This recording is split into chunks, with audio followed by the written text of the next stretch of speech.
आज पंजाब दौरे पर मुख्यमंत्री नायब सिंह सैनी कुछ देर में पटियाला पहुंचेंगे सीएम। दोपहर बाद मुक्तसर में करेंगे जनसभा। एसआईआर को लेकर भूपेंद्र हुड्डा का सरकार पर निशाना। बोले बीजेपी ने जो दूसरे राज्यों में किया वो हरियाणा में नहीं होने देंगे। एक भी सही वोट नहीं करने देगी कांग्रेस। कैथल में नशा तस्करों पर पुलिस का बड़ा एक्शन। 400 लीटर लाहन की बरामद। एक तस्कर को किया गिरफ्तार। हिमाचल में बारिश से फिर ठंडा हुआ मौसम। शिमला में बारिश से 22 डिग्री तक पहुंचा तापमान। पर्यटकों की बड़ी संख्या। न्यूज हेडलाइंस के प्रायोजक Mac A++ Guru Kashi university, empowering youth, empowering India.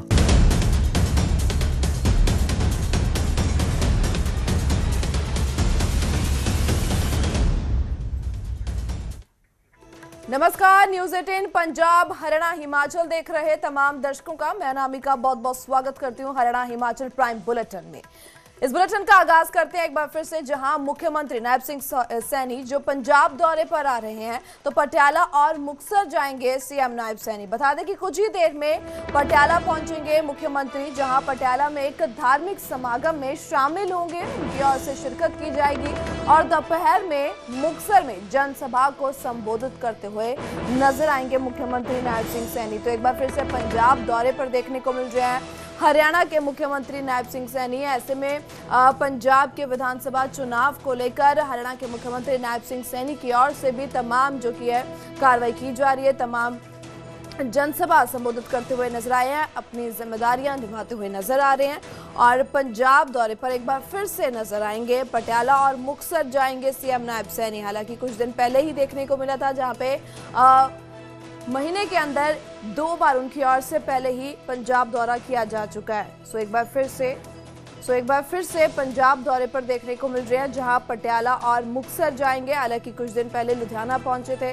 तो तमाम उनकी ओर से पंजाब दौरा किया जा रहा है, लोगों से मिलनियां की जा रही है, बात करते हुए नजर आए हैं। हालांकि पिछले और समय पहले बात कर ले तो किसानों से मिलते हुए नजर आए थे, उनकी मुश्किलें सुनते हुए नजर आए थे। तो ऐसे में पंजाब विधानसभा चुनाव के मद्देनजर हरियाणा के मुख्यमंत्री नायब सिंह सैनी की ओर से पंजाब की तरफ जो रुख है, जो पंजाब की तरफ दौरा है, वो बढ़ा दिए गए हैं।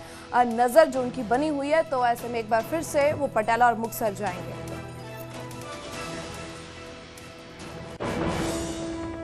आगे बढ़ते हैं, अब बात करते हैं एसआईआर को लेकर भूपेंद्र हुड्डा का सरकार पर निशाना साधा गया है।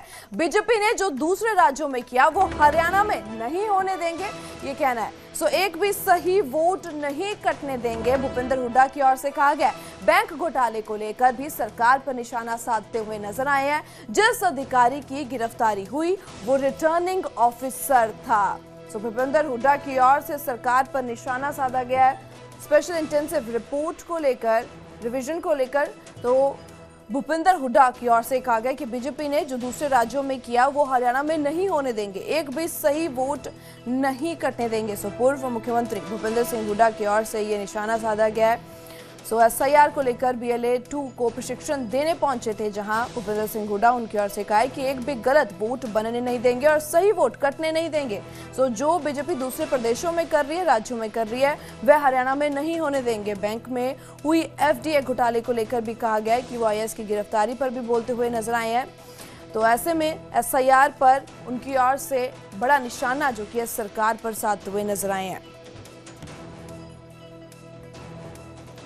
नहीं है, ये तो प्रदेश के बाद तो एक के बाद एक घोटाला है। SIR बन जाती है, रिपोर्ट नहीं आती।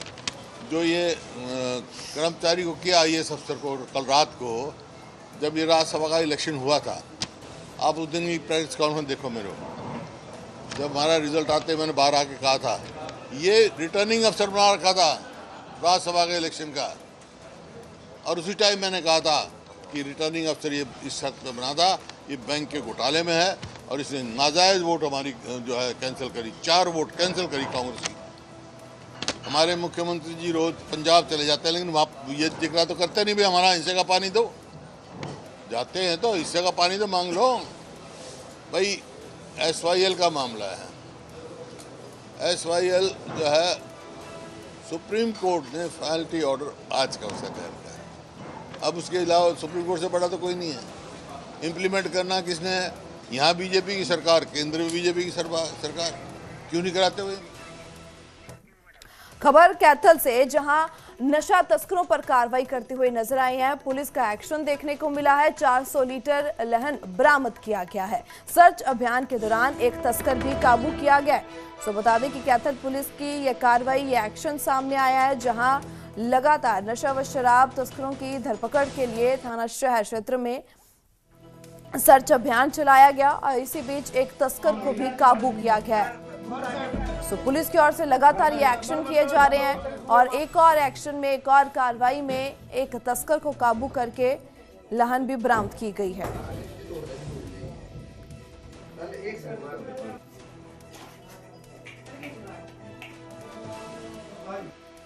और हमने यहाँ पर 400 लीटर लान भी जब्त किया है। इसमें आरोपी को भी साथ में जामिन अनुसंधान कर लिया, मुकदमा दर्ज करके।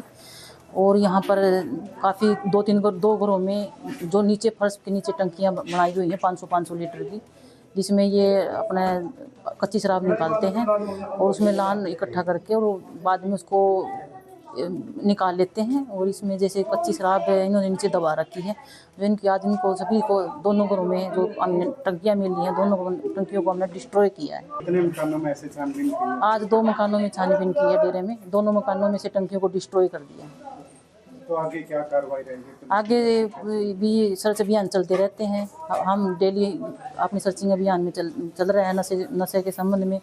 और बार बार हम यहाँ पर रेड करते हैं। जैसे हमने यहाँ पर सूचना मिलती है तो हम यहाँ रेड करते हैं और सर्च अभियान के दौरान जो भी हमने आगे किसी घर में ऐसे इस तरह का कोई हमें सामान या कच्ची शराब मिलती है तो उसको नष्ट किया जाएगा। ऐसे लोगों को ये निर्देश है कि इस तरह का जो नशा बेच रहे हैं और नशा कर रहे हैं उनके लिए सख्त कार्रवाई करने के आदेश अधिकारियों द्वारा दिए गए हैं और हम अपने जो भी हमें कानून के द्वारा कार्रवाई बनती है कार्रवाई। आगे बढ़ते हैं। खबर यमुनानगर से, जहां पॉश मॉडल टाउन में चोरी की गई है। कपड़ों के शोरूम को चोरों की ओर से निशाना बनाया गया। बाथरूम के एग्जॉस्ट फैन उखाड़कर अंदर घुसे हैं चोर। तो बता दें कि 80,000 रुपए की नकदी और 3 मोबाइल चोरी करके ये फरार हुए हैं और ऐसे में ये पूरी वारदात सीसीटीवी कैमरे में भी कैद हो गई है। मॉडल टाउन स्थित नजाकत शोरूम का ये पूरा मामला सामने आया। तस्वीरें आप देख सकते हो कि इन चोरों की ओर से किस कदर इस वारदात को अंजाम दिया गया है। चोरी का ये पूरा लाइव वीडियो सामने आया है, सीसीटीवी में कैद हुआ है। जो एग्जॉस्ट फैन, बाथरूम का एग्जॉस्ट फैन उखाड़ कर ये अंदर घुसते हैं और 80,000 रुपए की नकदी और 3 मोबाइल चोरी करके फरार हो जाते हैं। यमुनानगर का ये मामला आप देख सकते हो, जिसके बाद इस चोर की ओर से पूरी नकदी लेके फरार होता हुआ नजर आ रहा है। कुर्सी पर बैठकर गले से पैसे निकाले, जिसके बाद फरार होता हुआ नजर आया। हम आए तो हमने देखा सारा कैश काउंटर पे सारी किताबें बिखरी पड़ी है, गला साफ है। हमारे दुकान पे फ़ोन पड़े हुए थे, दुकान के फ़ोन वो उठे हुए थे। और फिर हमने देखा कि ऊपर छत से एग्जॉस्ट वगैरह तोड़ के ऊपर वो घुसे थे टेरेस से, और नीचे सारा कुछ ऑफिस हमारा काउंटर वगैरह में सब कुछ इन्होंने तहस महस करके सारा जितना सामान इनको मिला कीमती सामान उन्होंने उठा लिया। उसमें फ़ोन और मतलब मनी वगैरह सब कुछ था हमारा। कितने पैसे थे? हमारा लगभग 60-70 हज़ार रुपये जी उन्होंने कैश उठा लिया थी और फ़ोन उठा लिए थे हमारे। 2 आईफोन थे जी हमारे, 2 एंड्रॉयड थे। अभी सर सूचना प्राप्त हुई थी भी न जाकर शोरूम पे रात किसी ने नाम पता ना मालूम व्यक्ति ने चोरी की है। जो इस संबंध में मौके पे ट्रांजेक्शन कर लिया गया और फिंगरप्रिंट टीम को मौके पे बुलाया गया। अब फिंगरप्रिंट टीम अपना निरीक्षण कर रही है। जैसे भी जो क्लू मिलता है और जो भी आगे इन्वेस्टिगेशन में आएगा कार्रवाई की जाएगी। मुकदमा दर्ज करने के लिए दरखास्त ले लिया जी, अभी तक मुकदमा दर्ज कर। खबर यमुनानगर से ही, जहां गांव भोलीवाला में तेंदुआ दिखा है। कस्बा साढौरा के गांव भोलीवाला में तेंदुआ दिखा है। खेतों के रास्ते गांव तक ये पहुंचा और ग्रामीणों ने तेंदुओं को मोबाइल कैमरे में कैद किया है। ये तस्वीरें भी सामने आई है जहां ये तेंदुआ दिखा। भोलीवाला गांव की ये तस्वीर है जहां पे तेंदुओं को देखा गया है, जिसके बाद इलाके में दहशत पाई गई। भोलीवाला गांव में ये तस्वीरें, जिसके बाद लोगों की ओर से मोबाइल कैमरे में तेंदुए की तस्वीरें कैद कर ली गई हैं। खेतों के रास्ते गांव तक ये पहुंचा है तेंदुआ।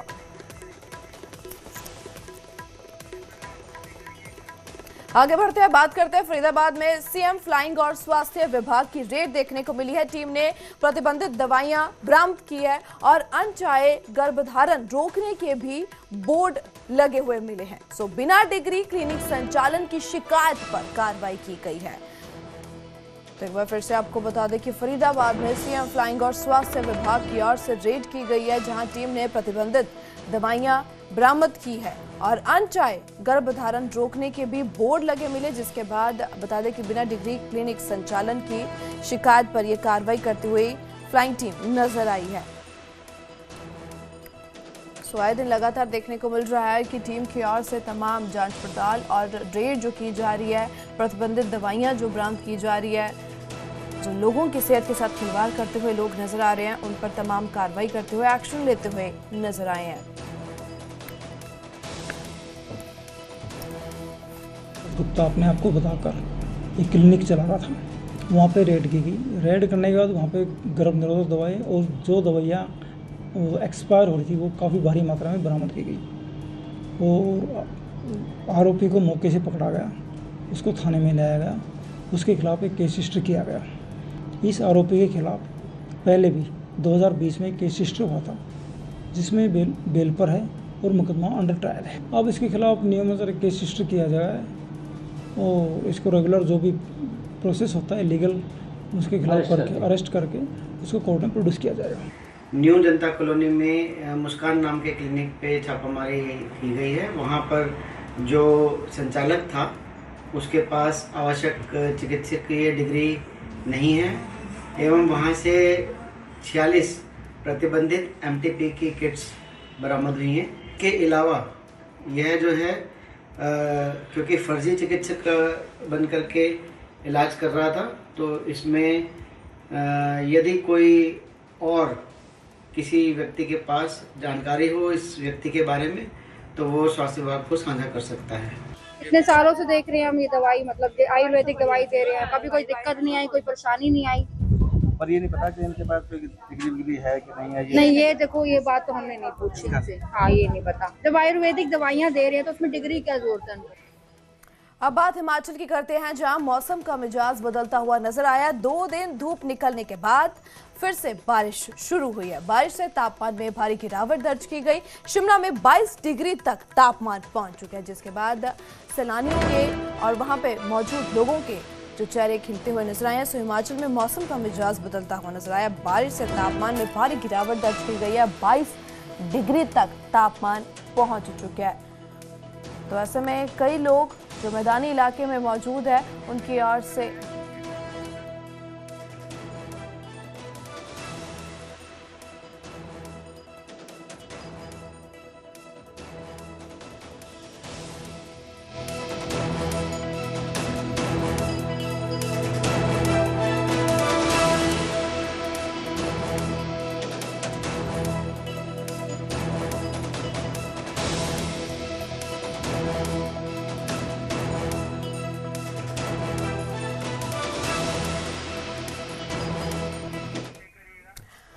आगे बढ़ते हुए बात करते हैं हिमाचल में एचआरटीसी कर्मचारियों का प्रदर्शन लगातार जारी है। आज भी प्रदर्शन कर रहे हैं कर्मचारी और कल कर्मचारियों ने हड़ताल का ऐलान किया था। सरकार ने कल से एस्मा लागू किया हुआ था, जिसको लेकर एचआरटीसी कर्मचारियों का प्रदर्शन लगातार जारी है। हड़ताल के ऐलान के बाद उनकी ओर से लगातार प्रदर्शन किया जा रहा है। अपनी मांगों को लेकर वह अड़े हुए हैं और एस्मा लागू किया गया, जिसका लेकर उनकी ओर से ये प्रदर्शन किया जा रहा है। तो बात करते हैं, हमारे संवाददाता कपिल ठाकुर हमारे साथ जुड़ चुके हैं। कपिल, अभी भी कर्मचारियों का प्रदर्शन जारी है, ऐसे में क्या कुछ मांगे और क्या कुछ उनकी ओर से कब तक ये प्रदर्शन जारी रखने की बात की गई है? देखिए, लगातार जो एचआरटीसी के ड्राइवर कंडक्टर यूनियन है वो प्रदर्शन कर रही है अपनी मांगों को लेकर, जिसमें उनकी प्रमुख जो मांग है, एक तो नाइट का जो ओवर टाइम है, एरियर है और जो मेडिकल बिलों का भुगतान है। कई सारी डिमांड्स है जिनको लेकर लगातार जो है वो प्रदर्शन करते आ रहे हैं एचआरटीसी के जो ड्राइवर कंडक्टर है। उसके बाद जो कई बार सरकार के साथ वार्ता हुई है, लेकिन वार्ता में कोई हल जो है इस बात का नहीं निकल पाया, उनकी मांगों को लेकर नहीं निकल पाया और उनके जो नेता है उनकी ट्रांसफर भी हुई। उसके बाद काफी ज्यादा उग्र जो है ये तमाम जो यूनियन के लोग हैं वो हो गए हैं। उसके बाद अब आज रात 12 बजे के बाद यहाँ पर पूरी हिमाचल प्रदेश में बसें बंद करने का जो ऐलान किया गया है और उसी पर अभी भी अड़े हुए हैं एचआरटीसी के जो ड्राइवर कंडक्टर है। सरकार ने ये साफ किया है कि जिस तरीके का जो इनका रवैया है उसको देखते हुए यदि सरकार को जरूरत पड़ी तो और भी भर्तियां की जाएगी और जो मांगे हैं वो इस तरीके से जो है वो सरकार के समक्ष नहीं रखी जा सकती है। उन्हें सरकार के साथ वार्ता करनी होगी और उसके बाद ही उनके मांगों को सुलझाया जा सकता है।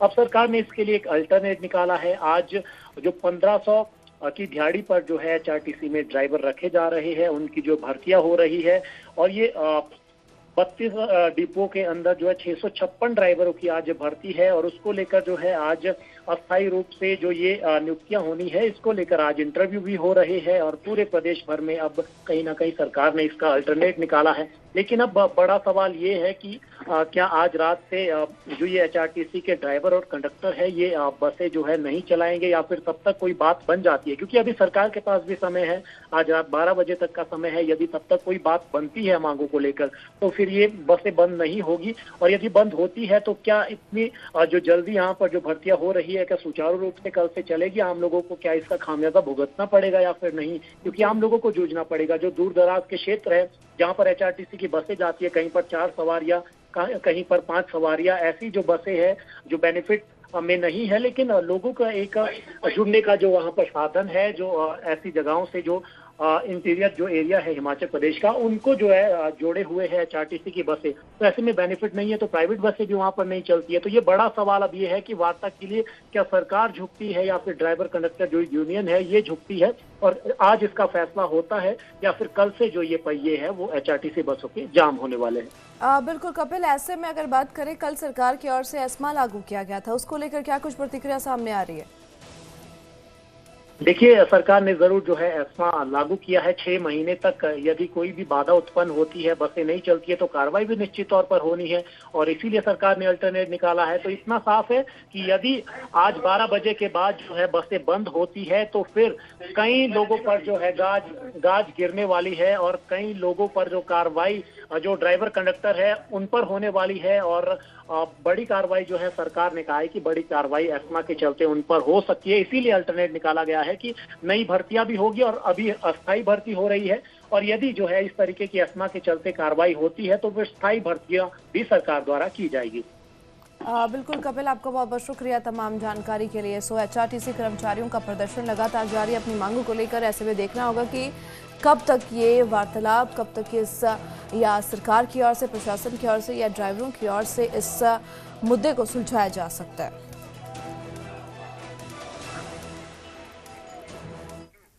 आगे बढ़ते हुए बात करते हैं फरीदाबाद में सौतेले पिता ने मासूम का कत्ल किया। 3 साल के बच्चे की